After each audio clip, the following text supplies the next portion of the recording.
Hey guys, welcome to the Better Way podcast, where we have conversations about anything and everything pertaining to following Jesus in everyday life.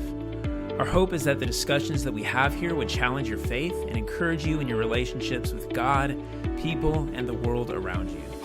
My name is Hali Winter, and today I'm having a conversation with a very special guest. So special that I gave her my last name. Yes, it's my wife, and it's going to be awesome. Today we're talking about boundaries in relationships, boundaries in marriage, what they are, and when to have them. So here it is, my conversation with Hali Winter. So, Hali, my very special guest, my wife, my boo, my beautiful bride. Welcome to the show. Thank you. I'm honored to be here. I'm excited to be here. I'm excited that you're here. I think it's going to be a really good conversation on boundaries today. So people kind of know who I am. A lot of people know who you are as well. But for those that don't, if you would just introduce yourself, let people know kind of who you are, what you do day to day. So my name is Hali Winter, and I do photography. I do graphic design at New Covenant Church. Shout out. Mm-hmm. And I also homeschool 3 kids. We have an 8-year-old boy, a 6-year-old boy, and then a 1.5-year-old girl. So that takes up quite a bit of my time, if I'm completely honest. And I love good coffee. I love to read. I'm currently knee-deep in the Red Rising series right now. If anybody wanted to know, I have to give it a shout out. Is this going to be a Pierce Brown podcast, or is it going to be a Boundaries podcast? Howler pod. But yeah, that's a little bit about me. I love to write, and I hope to someday, maybe crossing my fingers, write a book. So Nice. Awesome. I knew this about you. I'm acting like I'm surprised. Yeah. You're shocked. All good things. So yeah, today we're going to be talking about boundaries, and just to kind of set it up, as you and I were talking off the mic, like all of life is relationships. So relationships are amazing. They're beautiful. They're needed. At the same time, relationships are complicated. They're difficult. They're messy. All of us carry baggage into relationships. We each of us have different personalities, different values, different past experiences that have shaped us and formed our view of the world and how we respond to the world. So the topic of today's discussion is boundaries. And just an important note at the front of today's episode is, as we go into this conversation, we're here talking about challenging relationships, not abusive relationships. Mm-hmm. So if you're in physical danger or you're being legitimately abused, boundaries are absolutely very necessary. Yes, get out now. Get out, get help. Yes. This conversation, when we're talking about the complexities, do I set a boundary, do I not?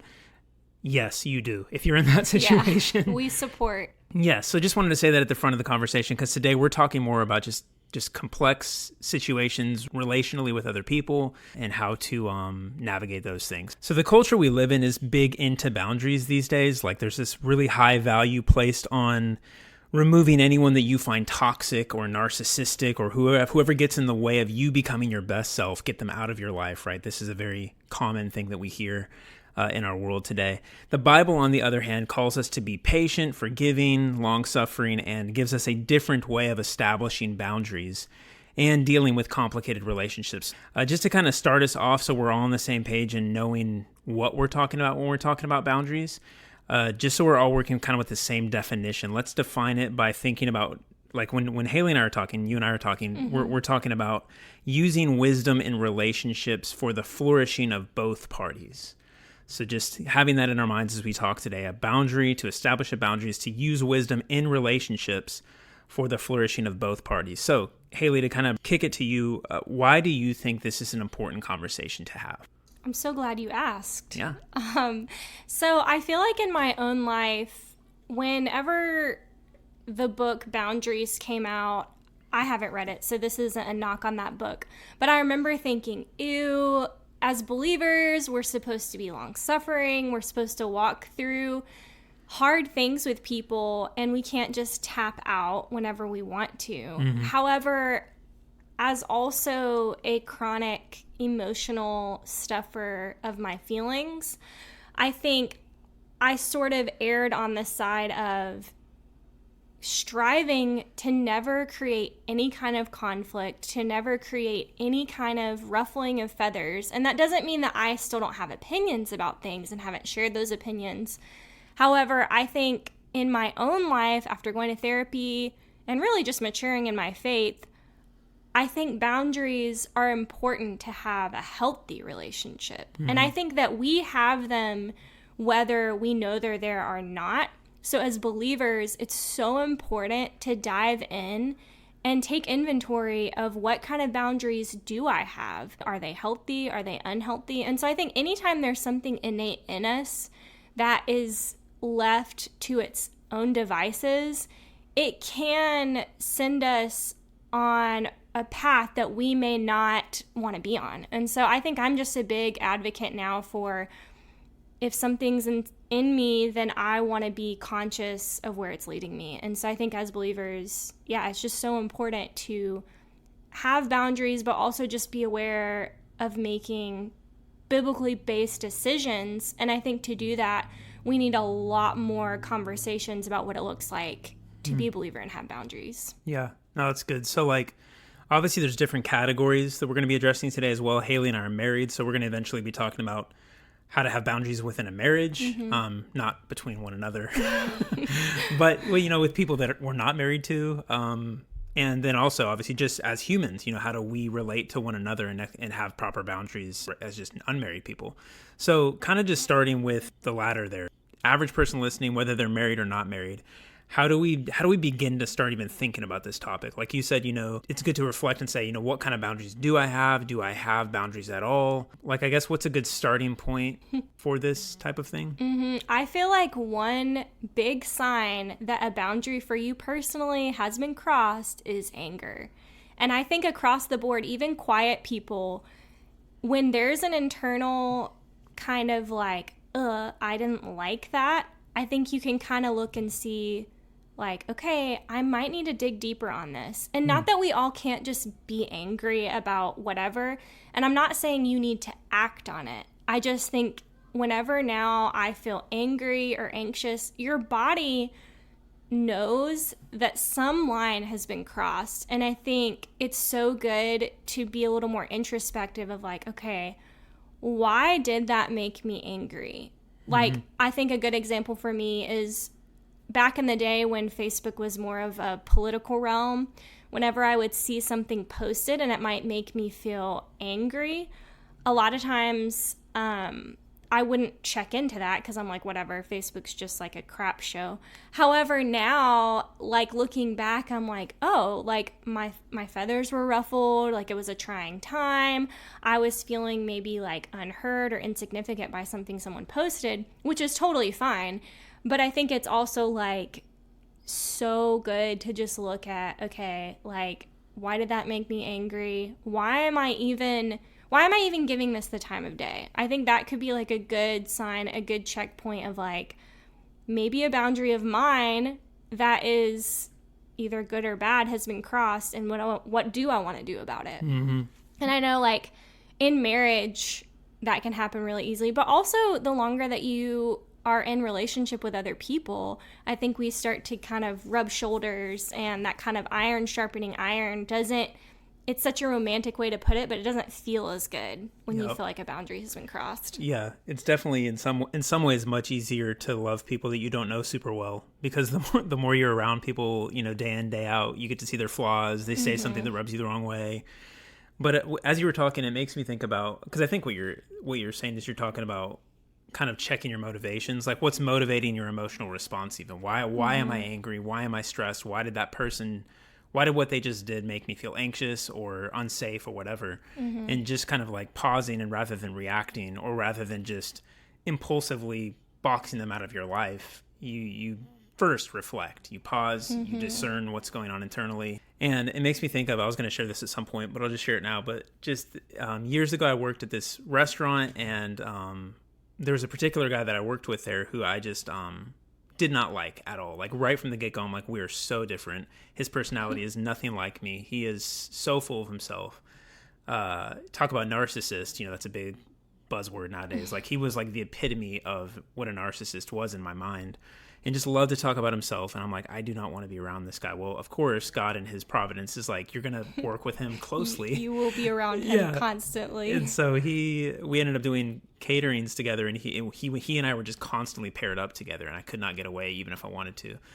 So through that process, I wasn't the most Christ-like internally, and I wasn't like being a jerk to him visibly, but internally I was like so just pissed off that I had to even work with him. But God kind of forced me to be around him, and through this process, as those emotions of anger, as those emotions of frustration were coming up in me, and what I would rather have done is just cut him off and boxed him out of my life, God over time revealed to me, showed me like kind of where his personality was even coming from, like how he responded, even the air of arrogance or the whatever narcissism. It was all coming from a place of pain, all coming from a childhood trauma experience that he had, none of which I knew on the front end, of course, but it gave me just tons amount of compassion on him. Anyway, long story short, he and I became very, very good friends, like very close friends.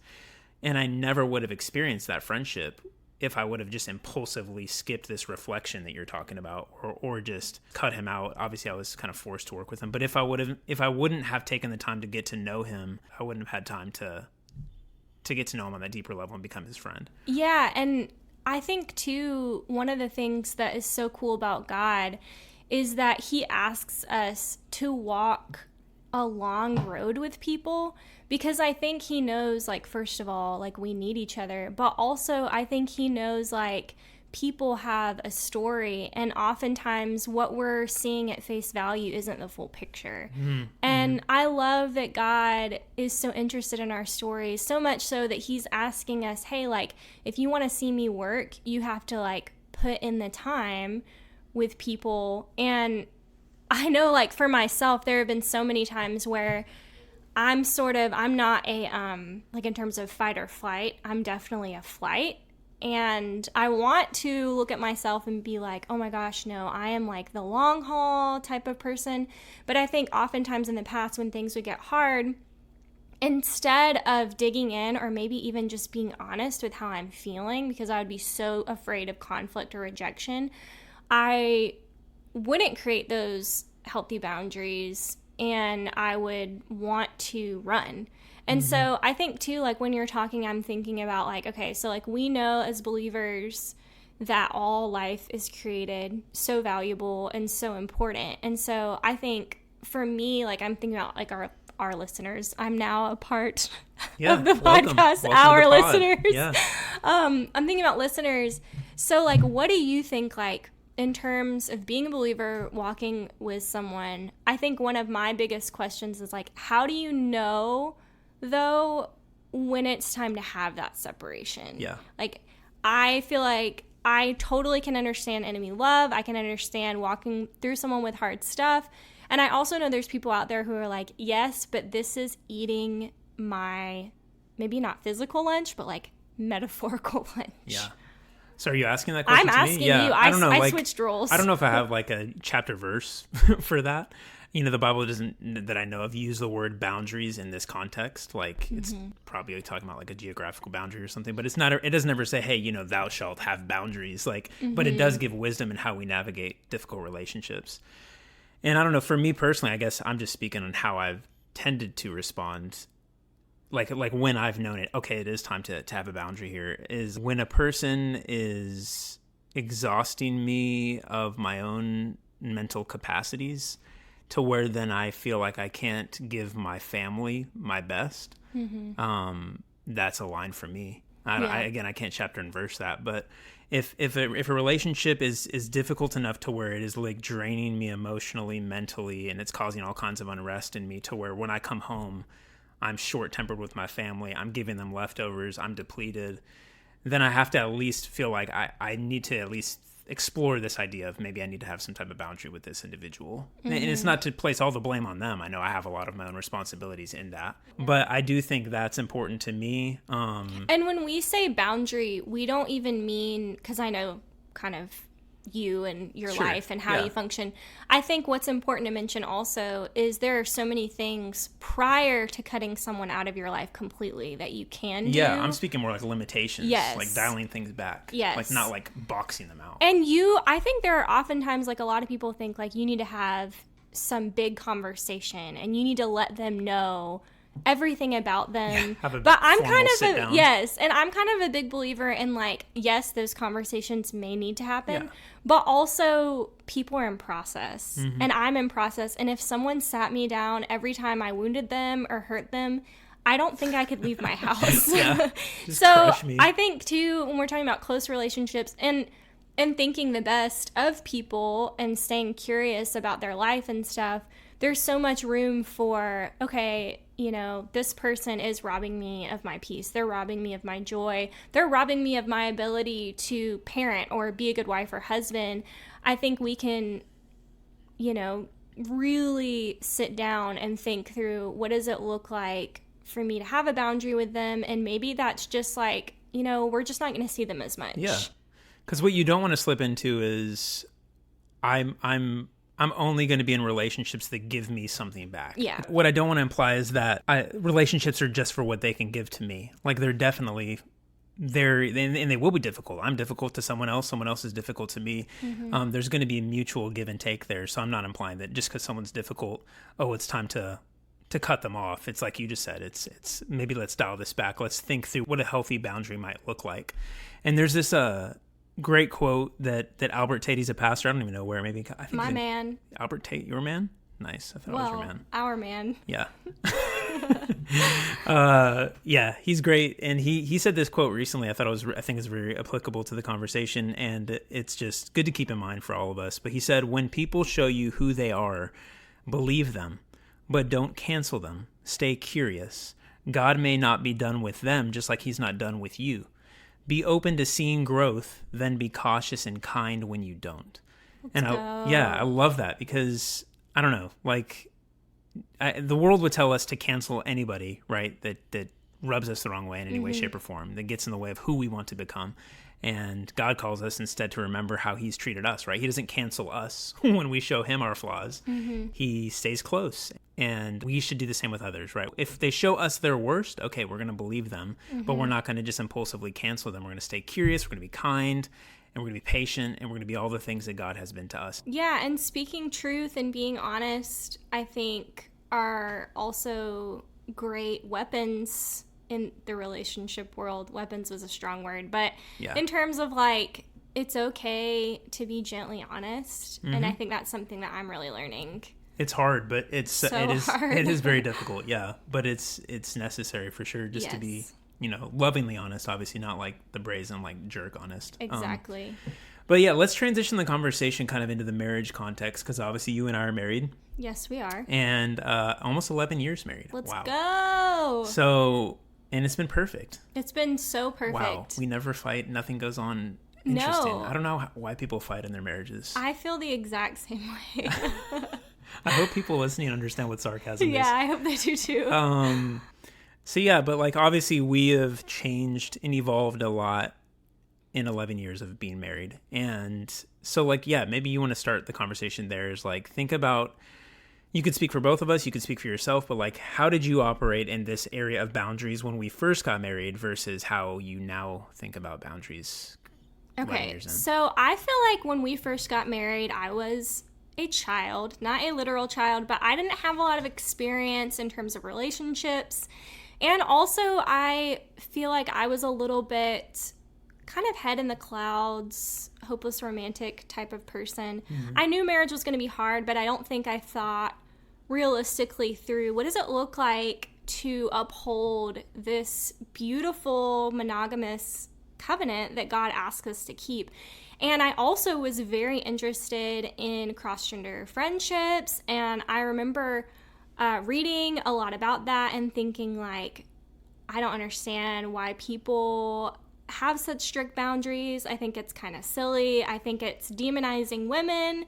Those are really strong feelings that I'm describing, but it's because I think I had not lived a long time. And now I think a lot of people would probably describe me as a prude because I believe in really strong boundaries. But I think it's also, you have strong boundaries when God has a high expectation of you. And I think marriage is a high call. And to honor that and to respect that, I think that we know that marriage is hard. And it's not hard because all the time you hate the person or you just dislike them. I think it's hard because God knew this is against our nature at times. You know, it's not in our nature to just to be transparent, to want to be monogamous all the time and to want the things that God has for us. And so I think for me, this has definitely been a journey, and I don't want to make Adam and I sound like we were just wiling out. We haven't had, like, there's been no physical affairs in our marriage, and that's praise be to God. But I think this has been a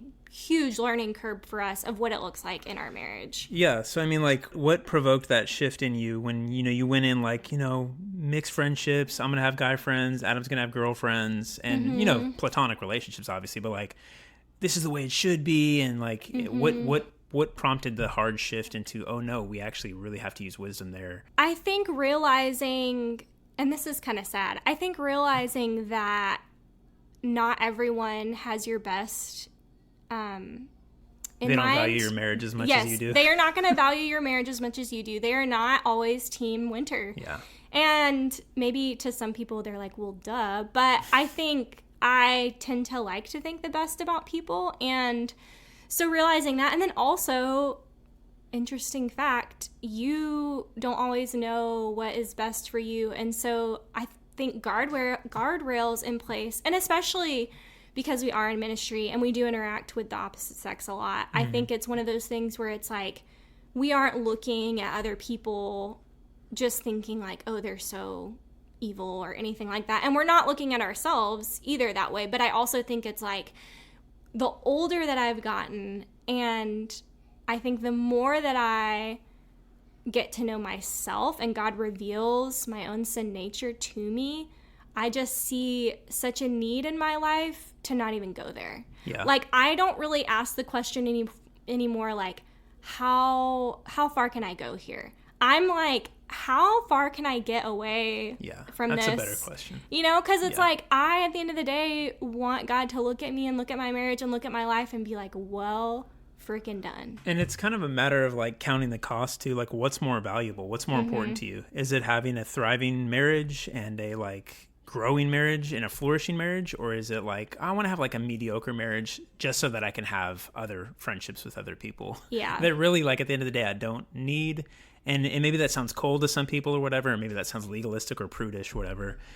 But I think, I've learned similarly as you over the years, because I definitely coming into marriage. I mean, when we dated, I had a lot of girls that were friends. I tend to have a lot of friendships with females. And so then coming into marriage, we didn't really talk about that before getting married. Like, hey, this is going to stop happening. And so I think that was obviously something I had to learn.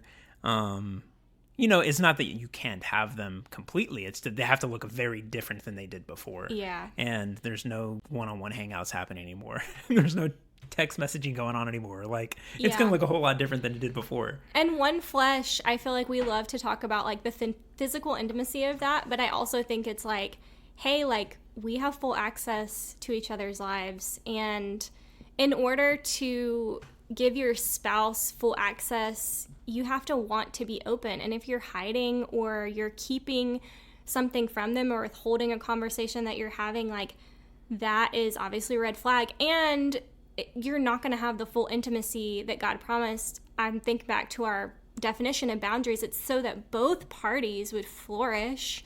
And so I think when you think about it in the context of marriage, if you want to have a great marriage, have boundaries. If you want to have a mediocre marriage, don't have boundaries. And unfortunately, I do think that you can get on a path that you never thought that you would be on.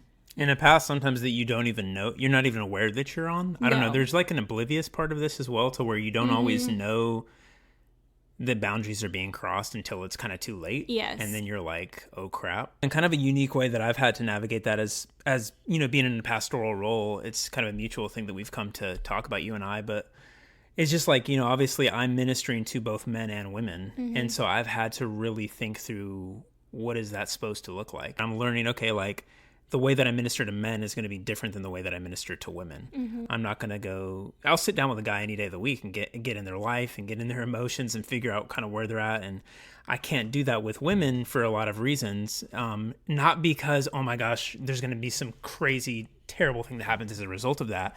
But again, if our definition of boundaries is having wisdom in relationships for the flourishing of both parties, it's not wise for me to sit down with a female and say, oh, tell me how you're feeling. Oh, yeah, I'm so sorry you're going through that. And I could generally minister and I could direct them to other people, females that can come alongside them in a more deep way and connect with them more deeply emotionally.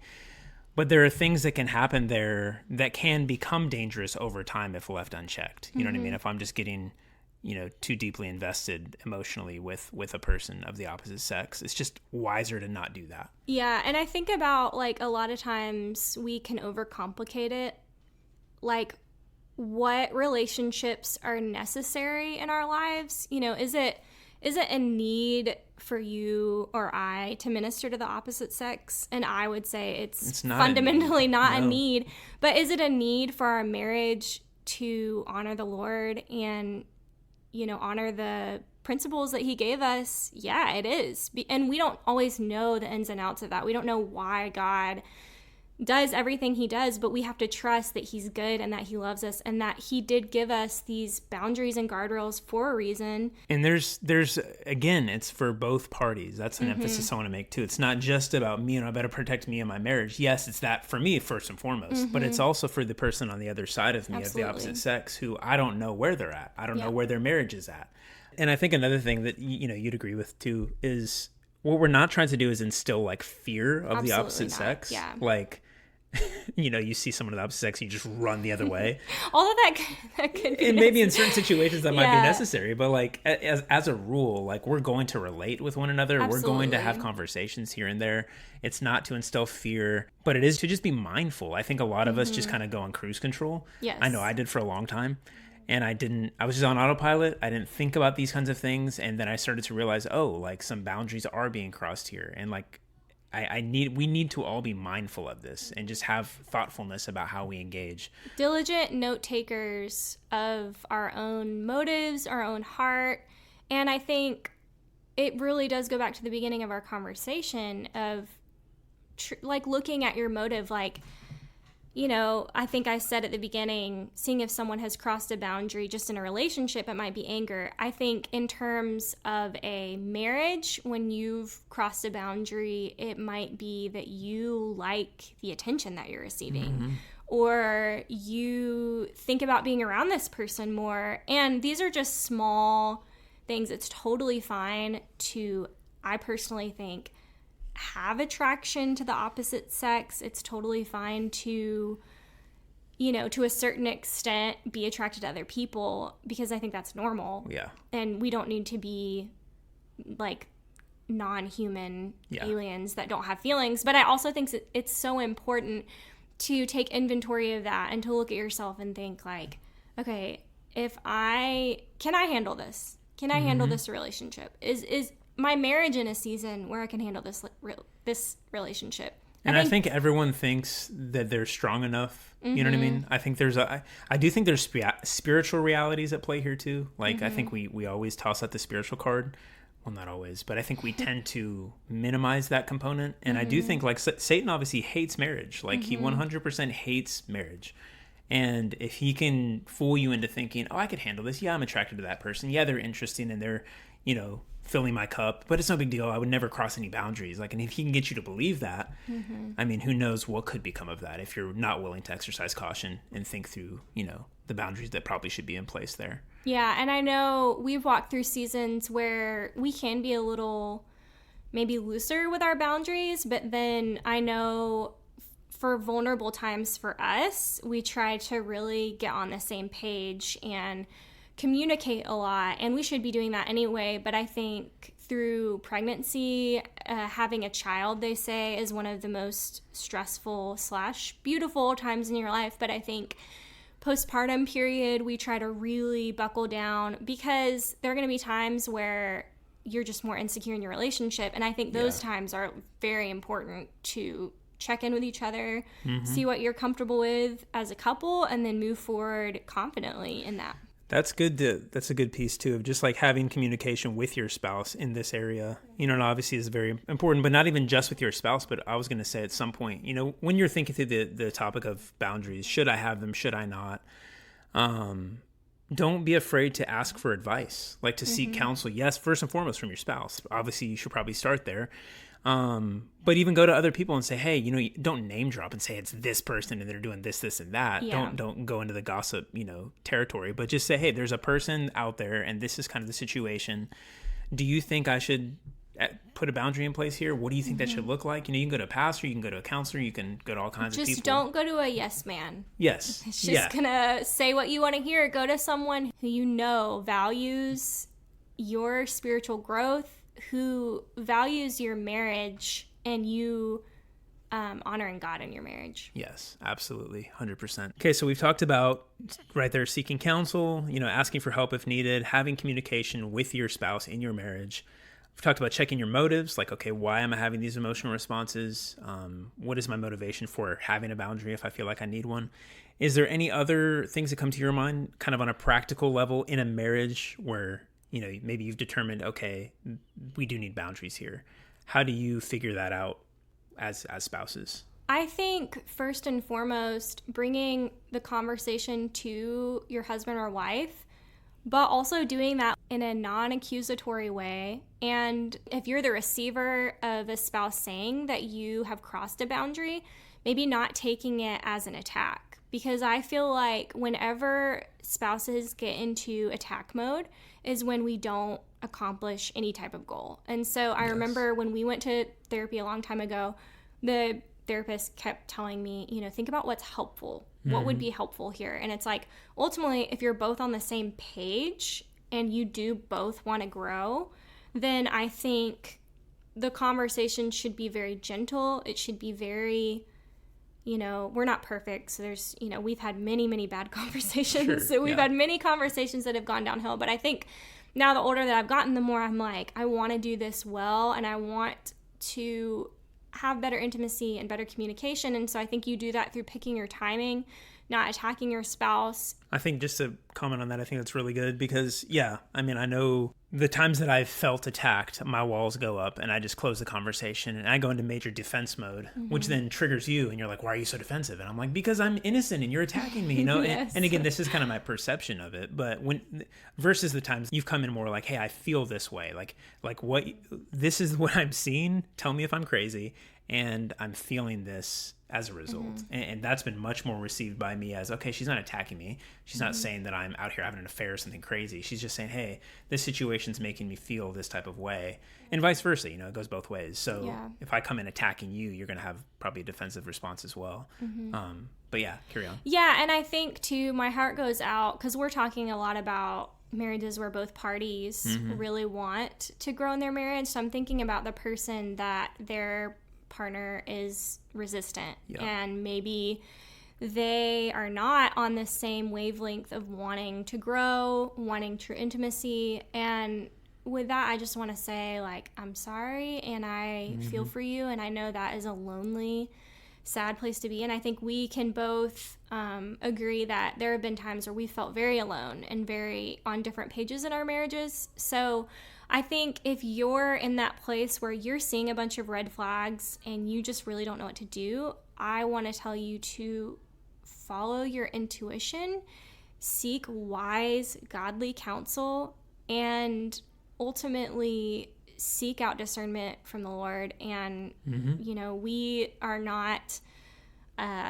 we don't know every situation that we're speaking to. And so this is not a one-size-fits-all type of thing. Like, there are hard situations out there where boundaries have been crossed and there's a lot of pain. So I want to be sensitive to that and not just assume, like, oh, everybody can just have a conversation about this. Yeah. No, yeah. And this is obviously, this is a very introductory conversation on this topic. We could probably go multiple weeks on the topic of boundaries. So we're just doing a quick flyover today. So yeah, like, just to restate what you're saying, like, yes, there's complexities into each marriage, each situation.